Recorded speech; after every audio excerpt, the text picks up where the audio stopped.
تو اس بندے کو پوری زندگی ایک ہی بات کرنی چاہیے۔ وہ امام غزالی علیہ رحمہ کا قول اکثر بیان کرتا رہتا ہوں، آپ نے فرمایا ہر سانس پر، ہر بندے پر 2 مرتبہ شکر لازم، 2 مرتبہ شکر لازم، 1 مرتبہ سانس کے آنے پر اور 1 مرتبہ سانس کے باہر جانے پر۔ تو جب ہر سانس پر 2 مرتبہ شکر لازم ہے تو شکر سے اعلیٰ درجہ کیا ہوتا ہے؟ الحمد کا، حمد کا، تعریف کا۔ شکر سے زیادہ بڑا درجہ کون سا ہے؟ حمد کا، تعریف کا، کہ شکر کرنا جب 1 سانس پر لازم ہے تو حمد کا کتنا درجہ ہوگا؟ تو رب کائنات کی حمد ہر لحظہ، ہر لمحہ، ہر انداز سے کی جانی چاہیے، اس کا شکر ادا کرنا چاہیے۔ یہی اس کی تعریف جب ہم کرتے ہیں تو اس کا شکر ہی ادا کرتے ہیں۔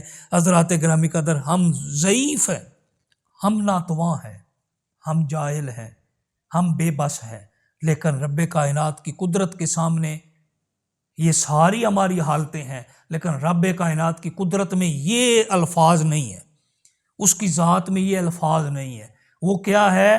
وہ طاقتور ہے، وہ قوی ہے، وہ عالم الغیب ہے، وہ اس کی ذات میں کسی قسم کا ضعف نہیں ہے۔ جو مانتا ہے وہ کفر کرتا ہے۔ رب کائنات کی ذات میں طاقت ہی طاقت ہے، وہ طاقتوں کا سرچشمہ ہے، وہ طاقتیں دیتا ہے۔ وہ جس کو طاقت دیتا ہے، میرے جیسے ایک ضعیف اور ناتواں بندے کو اس نے قوت دی، آج بول رہا ہے، باتیں کر رہا ہے، اس کے طاقت کے کرشمے بیان کر رہا ہے، اس کی قوتوں کے فضائل بیان کر رہا ہے، اس کی ذات کی حمد کو دوسروں تک پہنچانے کی کوشش کر رہا ہے۔ ارے حمد ہمارا کیا ہونا چاہیے؟ ہمارا اوڑھنا ہونا چاہیے، ہمارا بچھونا ہونا چاہیے، ہمارا ہر لحظہ ہماری زبان پر اس کی حمد ہونی چاہیے۔ وہی ذات حمد کے لائق ہے، وہی ذات تعریف کے لائق ہے، باقی سب تو کچھ بھی نہیں ہے۔ وہ کسی نے کیا خوب کہا تھا کہ یہاں ہونا نہ ہونا ہے، یہاں ہونا نہ ہونا ہے، اور نہ ہونا عین ہونا ہے۔ ڈبویا مجھ کو ہونے نے نہ میں ہوتا تو کیا ہوتا؟ تو کیا رب کی بارگاہ میں ہونا نہ ہونا ہے؟ اور جو اپنی ذات کو پھر اگلا حصہ جو اس شعر کا دوسرا مصرے کا دوسرا حصہ ہے وہ ظاہر کرتا ہے۔ پہلا مصرع کیا ہے؟ اپنی ذات کو فنا کر دو، اپنی مرضی کو ختم کر دو، اپنی منشا کو ترک کر دو۔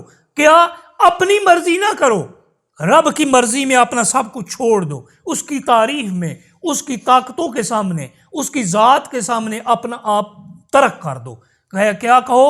میری ذات کچھ نہیں، ما توفیقی الا باللہ، میری توفیق نہیں مگر وہی ہے جو رب عطا کرتا ہے۔ تو جب آپ یہ کہہ دو گے کہ میرا کچھ نہیں، جو کچھ ہے رب کا عطا کردہ ہے، اور اس پر اس کی تعریفیں ہیں، اس کی ثنا ہے، اس کی حمد ہے، تو پھر جب آپ اپنے آپ کو ختم کر دو گے، نہ ہونا عین ہونا ہے۔ جب اپنے آپ کو ختم کر دو گے، تمہارا وجود رب کائنات تسلیم کرا دے گا، تمہاری ذات کو دوسروں کے سامنے واضح کر دے گا، تمہاری ذات کو دوسروں کے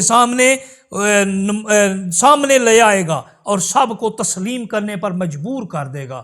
حضرات گرامی قدر، رب کائنات کی ذات تعریف کے لائق ہے۔ ہم ایک آیت تک پہنچے ہیں، دوسری آیت میں چونکہ رحمان اور رحیم کا تذکرہ ہے، رب کائنات کی صفات کا تذکرہ ہے، اور وہ صفات ایک علیحدہ جو ہے ہمیں ٹائم چاہیے اس کے اوپر بات کرنے کے لیے، اس لیے میں اپنی گزارشات کو یہیں پر سمیٹتا ہوں۔ اللہ تعالیٰ ہمیں سمجھنے کی توفیق عطا فرمائے۔